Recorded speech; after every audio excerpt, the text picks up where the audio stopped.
अपनी static indeterminacy हो चुकी है।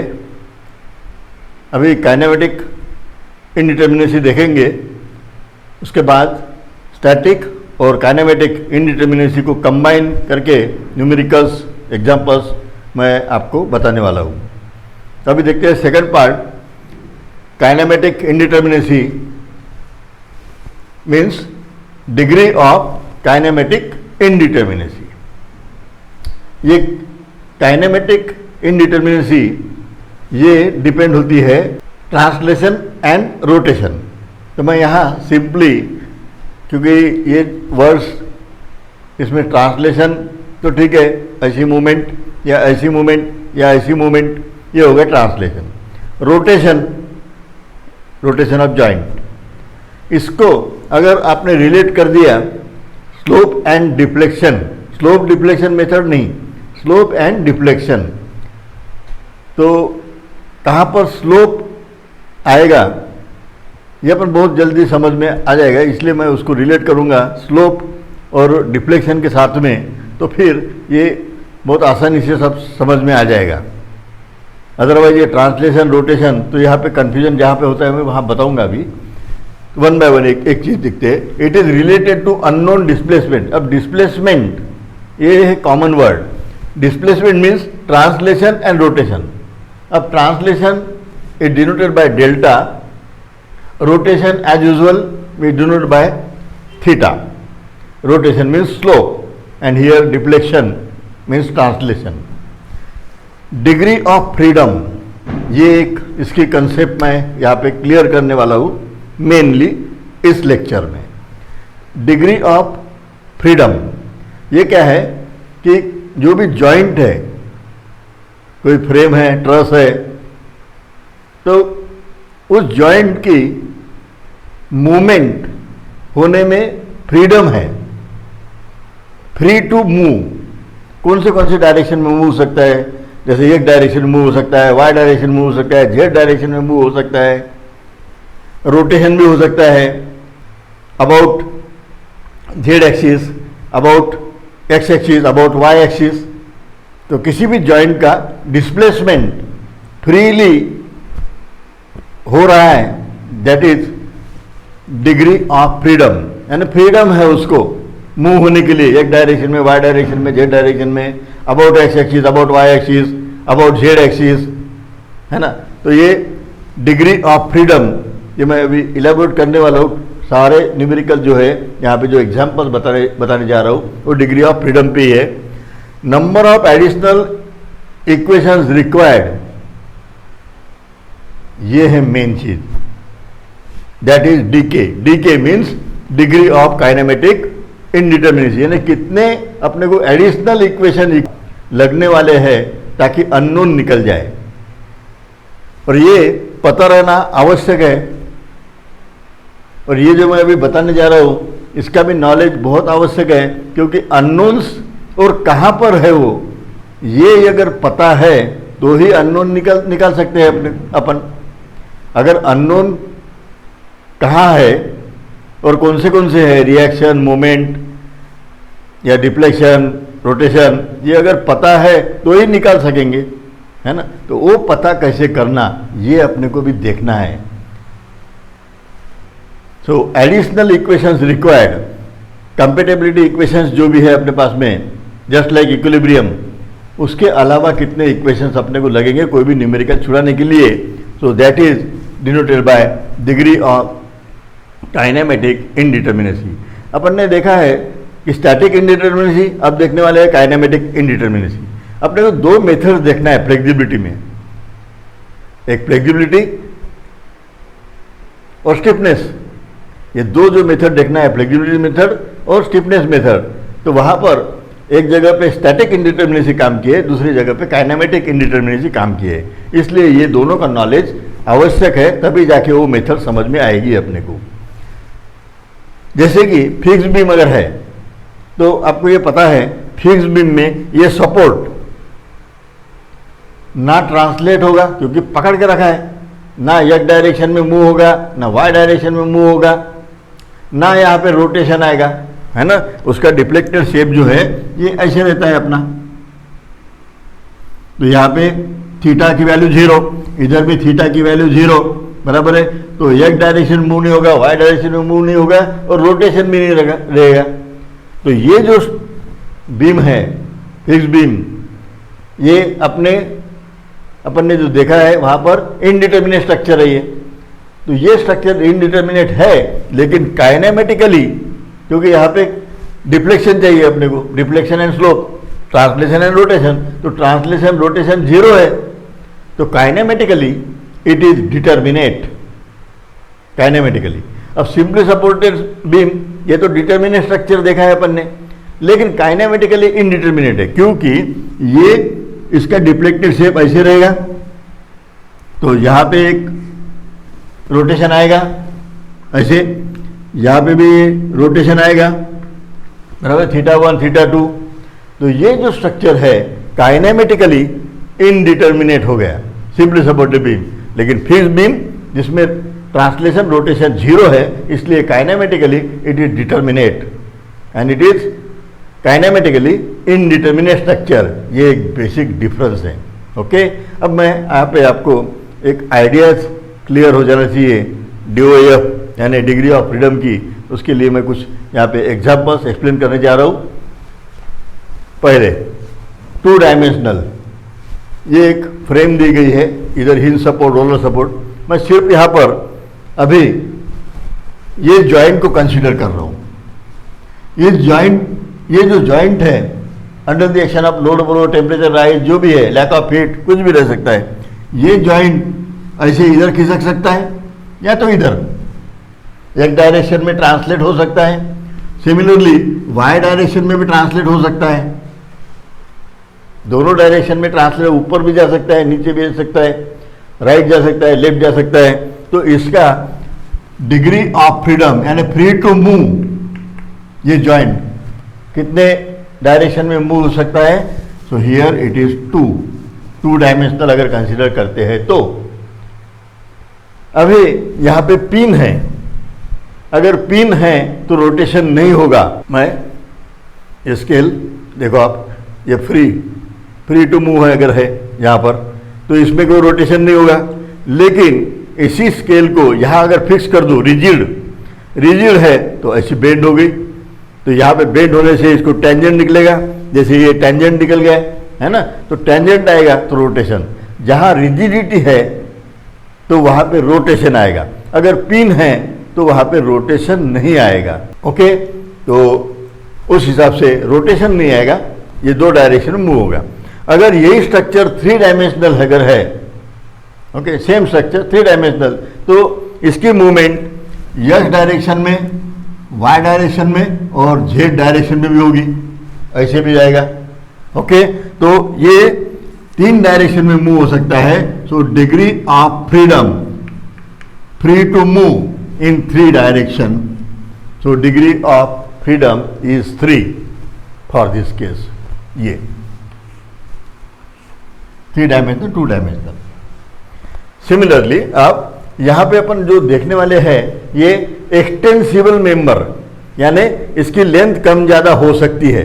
अगर न्यूमेरिकल में अगर दिया गया है इनएक्सटेंसिबल, यानी एक्सटेंड नहीं होगा, तो वहाँ क्या करना है न्यूमेरिकल में मैं बताने जा रहा हूँ, बराबर है। अपने फार्मूला जो यूज़ करेंगे, अभी तो ये मैं बेसिक कंसेप्ट क्लियर करवा रहा हूँ, उसके बाद में इक्वेशंस रहेंगे, तो इतना सब करने का काम नहीं। लेकिन इसका नॉलेज बहुत आवश्यक है, क्योंकि कहाँ पर अननोन है, कहाँ पर डिफ्लेक्शन है, तो वो वैल्यू निकालना अपने को फ्लेक्सिबिलिटी स्टिफनेस मेथड में यूज़ होगा, इसलिए ये नॉलेज थोड़ा आवश्यक है। बाकी डीके की वैल्यू निकालने के लिए अपने को इक्वेशन ही यूज़ करना है, जैसे डीएस में यूज़ किया था वैसे ही यहाँ पर यूज़ करना है। अभी यहाँ पर इनएक्सटेंसिबल मेंबर देख रहे हैं अपन, एक्सटेंसिबल मेंबर देख रहे हैं अपन। अब ये 2 डायमेंशनल इधर लिखा है मैंने, 3 डायमेंशनल का इधर पार्ट दे दूंगा। अभी ये हिंज सपोर्ट है, ओके, हिंज सपोर्ट पे रिएक्शन रहेंगी ऐसी, ये ऐसी 2 रिएक्शन, बराबर है। तो 2 डायमेंशनल के हिसाब से रिएक्शन की वैल्यू 2 रहेंगी, रिएक्शन इज 2। 3 डायमेंशनल अगर है तो रिएक्शन 3 बनेंगी, है ना, एक डायरेक्शन में वाई डायरेक्शन में जेड डायरेक्शन में भी रिएक्शन रहेंगी 3 डायमेंशनल अगर है तो। डिग्री ऑफ फ्रीडम ये क्या है, free to move in number of directions.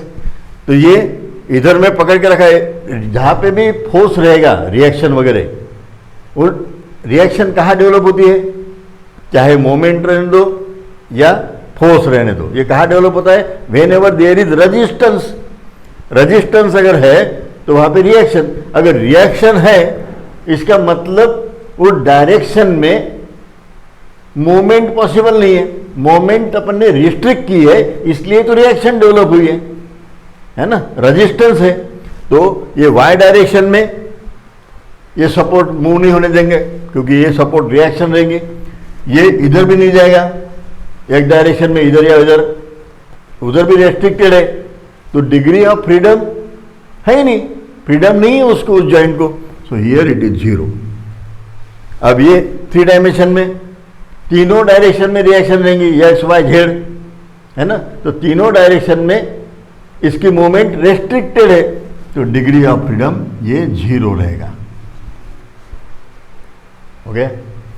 अब नेक्स्ट रोलर, अगर रोलर है तो रोलर पे रिएक्शन ऐसी रहेगी एक, तो ये सपोर्ट नीचे जा ही नहीं सकता वाई डायरेक्शन में, है ना, तो रिएक्शन कितनी रहेंगी यहाँ पे 1, एक ही रिएक्शन रहती है रोलर पे।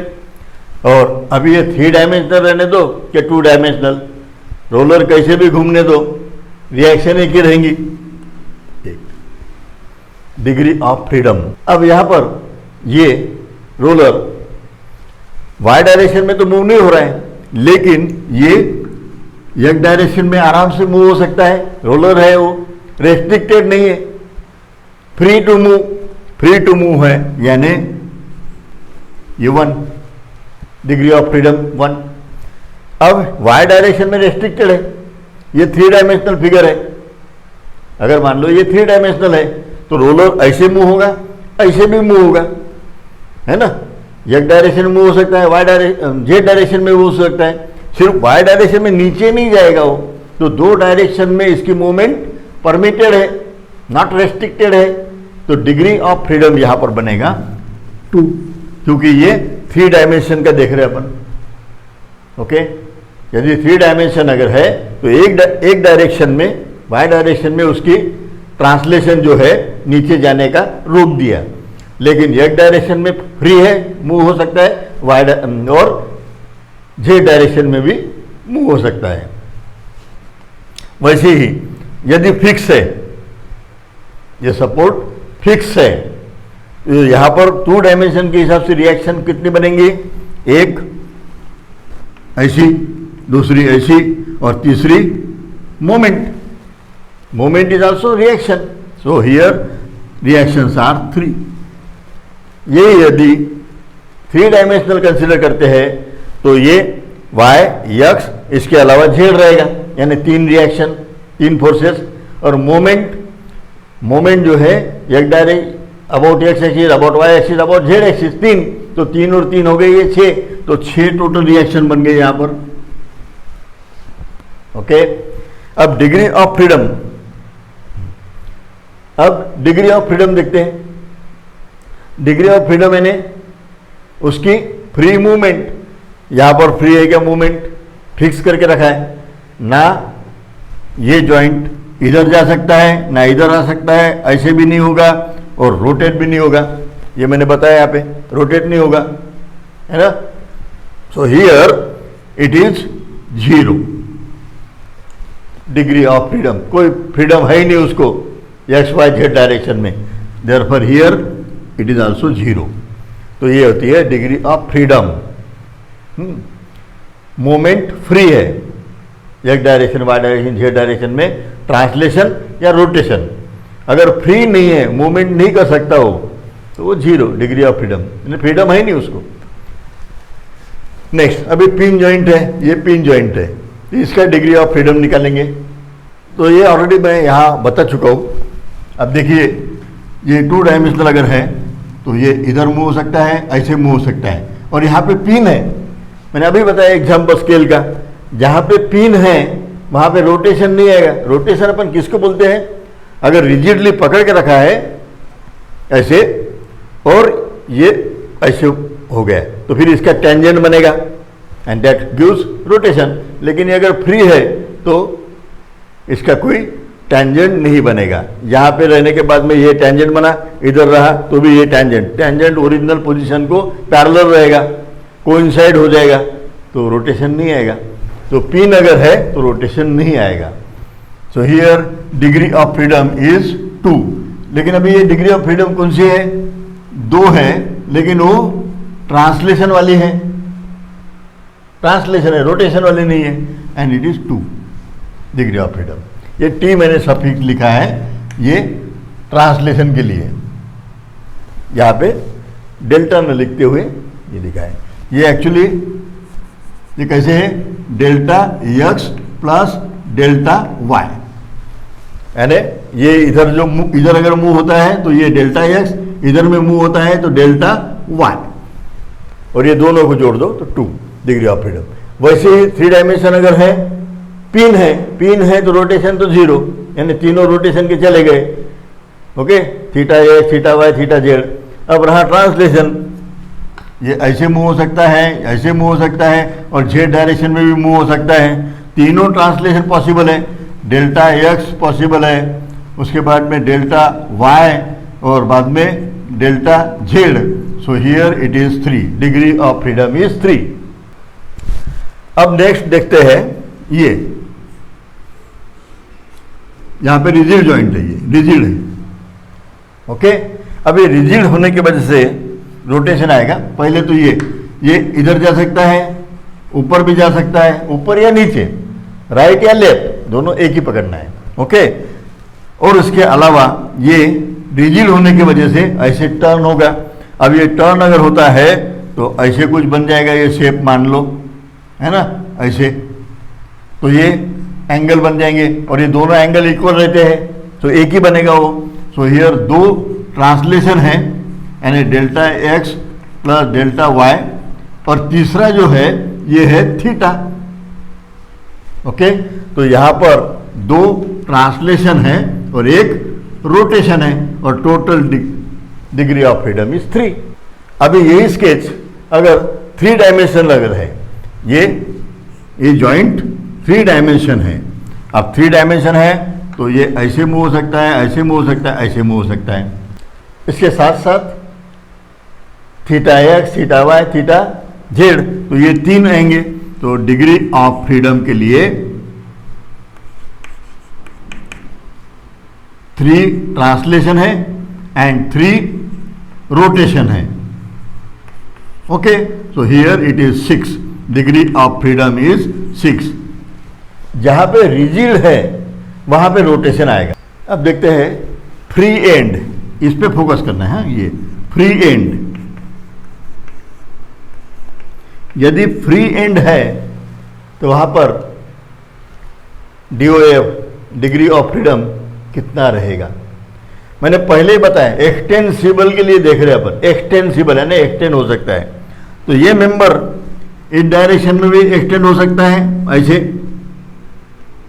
ओके, इधर एक डायरेक्शन में, ये ऊपर नीचे भी जा सकता है y डायरेक्शन में। इसके साथ ये ऐसे रोटेट होगा। अगर ये रोटेट होता है तो टेंजेंट थीटा बनाएगा, है ना। तो यहाँ पर डिग्री ऑफ फ्रीडम निकालने के लिए ट्रांसलेशन कितने डायरेक्शन में है? 2 डायरेक्शन में। रोटेशन कितने डायरेक्शन में है? 1 डायरेक्शन में। तो टोटल डिग्री ऑफ फ्रीडम जो है ये बनेगा 3, सिंपली, है ना। ये एक्स डायरेक्शन में, क्योंकि एक्सटेंड होने वाला है, एक्सटेंशन परमिटेड है ना। तो एक डायरेक्शन में जा सकता है, वाई डायरेक्शन जा सकता है, और ऐसे झुकेगा तो यहाँ पर एंगल बनेगा। एंगल अगर बनता है तो अपने को रोटेशन भी मिलेगा।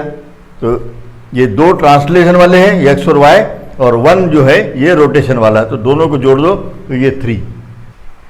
अब देखते हैं, ये जो अपन ने आरआर के लिए जो देखा था वो तो इम्पोर्टेंट है ही अपने लिए। ओके, इंटरनल हिंज अगर है तो क्या, स्लाइडर है तो क्या, और रोलर्स अगर बीच में कहीं दिया है 2 पार्ट करके तो उसको क्या करना है, ये 3 केसेस अपन अभी यहाँ पे देखने जा रहे हैं। अभी देखिए, इंटरनल हिंज है और ये 2 डायमेंशनल फिगर है, फिलहाल जो है 2 डायमेंशन का देखेंगे। तो ये डिफ्लेक्ट कैसे हो सकती है, ये ऐसे ऐसे कोई डिफ्लेक्ट हो सकती है, बराबर है। सो हियर इसका मूवमेंट वाई डायरेक्शन में आ गया, एक डायरेक्शन में भी आ गया, तो ये एक डायरेक्शन में भी डिफ्लेक्शन आ गया, यानी ट्रांसलेशन, वाई डायरेक्शन में भी ट्रांसलेशन आ गया, है ना। और इसके अलावा यहाँ पर इसका θ1 आ गया और इधर में एंगल अलग रहेगा, तो ये θ2 हो गया, बराबर है। तो 2 ट्रांसलेशन प्लस 2 रोटेशन है। सो डिग्री ऑफ फ्रीडम जो है यहाँ पर ये बनेगा टोटल 4, है ना। ये एक डायरेक्शन में ट्रांसलेशन, वाई डायरेक्शन में ट्रांसलेशन, यानी 2 ट्रांसलेशन।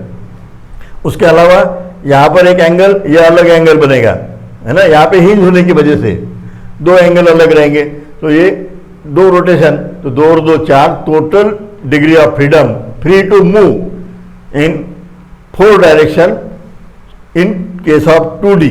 अब ये 2D में है, लेकिन 3D अगर कंसिडर करते हैं तो ये जो है ये ऐसे कुछ रहेगा, बराबर है।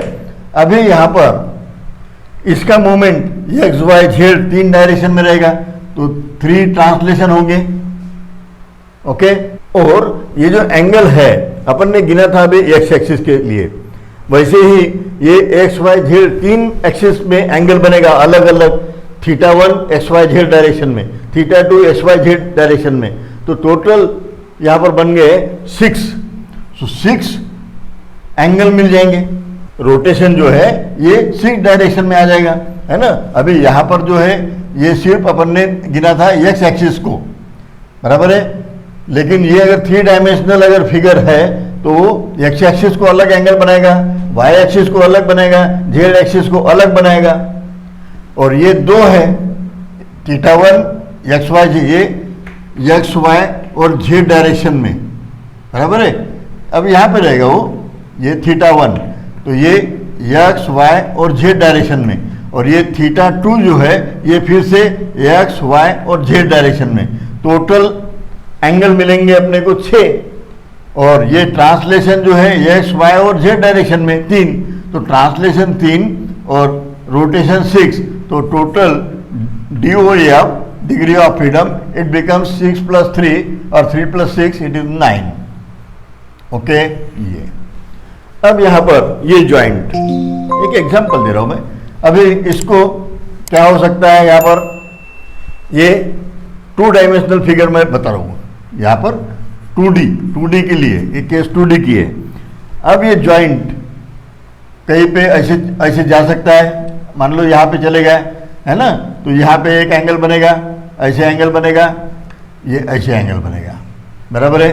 तो ये एंगल कितने बन गए यहाँ पर, ये और ये ऐसे, तो 3, तो रोटेशन कितना हो गया 3। इसके साथ में ये एक डायरेक्शन में मूव हुआ इधर, वैसे ही वाई डायरेक्शन में भी मूव हुआ, तो 2 ट्रांसलेशन हो गए, तो 3 + 2 it is DOF, I can say it is 5 DOF। 2 translation के एक्स और वाई डायरेक्शन में, एक और एक 2 ट्रांसलेशन हो गए, और ये जॉइंट ऐसे रोटेट होगा, और ये रिजिड है, तो यहाँ पे टेंजेंट बनेंगे, इधर एक टेंजेंट बनेगा, इधर एक टेंजेंट बनेगा, इधर में एक टेंजेंट बनेगा, 3 टेंजेंट, तो 3 टेंजेंट के 3 स्लोप अलग अलग मिलेंगे, सो 3 रोटेशन रहेगा, और 2 ट्रांसलेशन, दोनों को जोड़ के 5। अब देखते हैं ये स्लाइडर, ये भी स्लाइडर जो है 2 डायमेंशनल के लिए देख रहे हैं अपन, 2 डायमेंशनल ही अपने को इम्पोर्टेंट है, जो भी एनालिसिस करते हैं अपन, जो करने जा रहे हैं। एक्चुअली स्टाइल प्रो वगैरह डिजाइन करते समय 3 डायमेंशनल लिया जाता है, लेकिन अपने मैक्सिमम जो न्यूमेरिकल्स है वो 2 डायमेंशनल की है, तो इसलिए 2 डायमेंशनल के ज़्यादा एग्जाम्पल्स है। अभी ये स्लाइडर प्रोवाइड कर दिया मैंने। अब ये स्लाइडर जो है ये पूरा के पूरा स्लाइडर ऐसे मूव हो सकता है इधर या इधर, एक डायरेक्शन में, बराबर है। इसके अलावा ये जो स्लाइडर का ये पार्ट है ये कुछ ऐसे इधर मूव हो सकता है, बराबर है, और ये इधर भी मूव हो सकता है ना। ये दोनों अलग अलग हैं, ओके। बीच में रोलर्स है, तो ये दोनों अलग होने की वजह से इसका जो डेप्थ मिलेंगी ये वाई डायरेक्शन में, ये कुछ अलग रहेंगी, dy1 और ये डेल्टा y2 बनेंगी, है ना, और ये डेल्टा x है। तो ट्रांसलेशन कितने हो गए? 3। अब ये जो स्लाइडर है ये ऐसे भी रोटेट हो सकता है, ओके, ऐसे, ये टेंजेंट और ये टेंजेंट सेम रहेगा, ओके, देयरफॉर 1 रोटेशन, ये भी थीटा रहेगा और ये भी थीटा ही रहेगा, दोनों का एंगल सेम रहेगा। सो हियर एक ही लेना पड़ेगा। सो हियर DOF जो है ये बनेगा 4, दोनों को जोड़ दो, 3 + 1 इट इज इक्वल्स टू 4। अब ये अभी यहाँ पर रोलर दिया गया है। अब ये जो रोलर है इसमें क्या क्या पॉसिबिलिटी है? ये ऐसे मूव हो सकता है, तो ये डेल्टा x1, ये जो है एक्सटेंसिबल है, डेल्टा x2 इधर मूव हो गया। ये दोनों एक ही नहीं है, इसलिए इसकी लेंथ ज़्यादा भी बढ़ सकती है, इसकी कम भी बढ़ सकती है, या तो इसकी ज़्यादा इसकी कम, है ना, डिफरेंस आएगा। और उसके अलावा ये पूरा ऊपर या नीचे जाएगा, लेकिन ये और ये दोनों सेम ही रहेंगे, तो ये ऊपर या नीचे ये एक ही रहेगा, है ना। जितना ये नीचे जाएगा उतना ये भी नीचे जाएगा, जितना ये ऊपर जाएगा उतना ये ऊपर जाएगा, तो ये एक ही रहेगा। इसके अलावा क्या हो सकता है? यहाँ पर ये इसका रोटेशन बन सकता है ऐसे। अब इसकी लेंथ अगर कम ज़्यादा है तो यहाँ पे एक एंगल बनेगा, दैट इज θ1।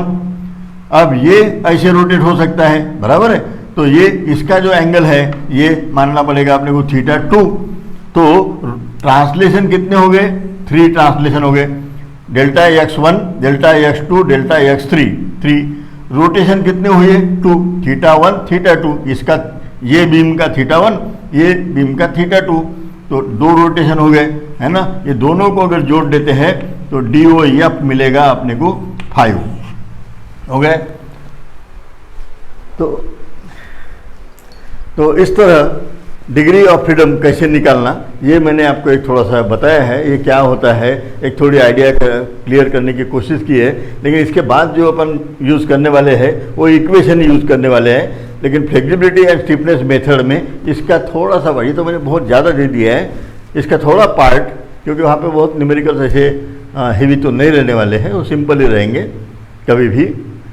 एक है फ्लेक्सिबिलिटी स्टिफनेस मेथड, बहुत सिंपल, इजी और छोटी है, वो ज़्यादा बड़े साइज के न्यूमेरिकल्स नहीं आएंगे, क्योंकि मैट्रिक्स मेथड है, तो वहाँ पे मैट्रिक्स वगैरह बड़ा बन गया तो फिर सॉल्व करने में टाइम जाता है, इसलिए कोई भी आपको ट्रिकी पूछेंगे, लेकिन 1 पेज में या 1.5 पेज में आंसर आ जाए, ऐसे ही टाइप के न्यूमेरिकल्स वहाँ पे अवेलेबल रहेंगे। तो ये नॉलेज आवश्यक है, इसलिए मैंने सारा नॉलेज यहाँ पे डिग्री ऑफ फ्रीडम के बारे में दिया है। लेकिन इसके बाद जो लेक्चर रहेगा वहाँ पर अपन देखने वाले हैं सिर्फ फार्मूले और डिग्री ऑफ काइनेमेटिक इनडिटर्मिनेसी कैसे निकालना। उसके बाद देखेंगे डिग्री ऑफ स्टैटिक और डिग्री ऑफ काइनेमेटिक इनडिटर्मिनेसी जो है ये कैसे निकालना। एक ही एग्जाम्पल में दोनों भी कवर करके वो लास्ट में मैं वैसे एग्जाम्पल्स लेने वाला हूँ। ओके।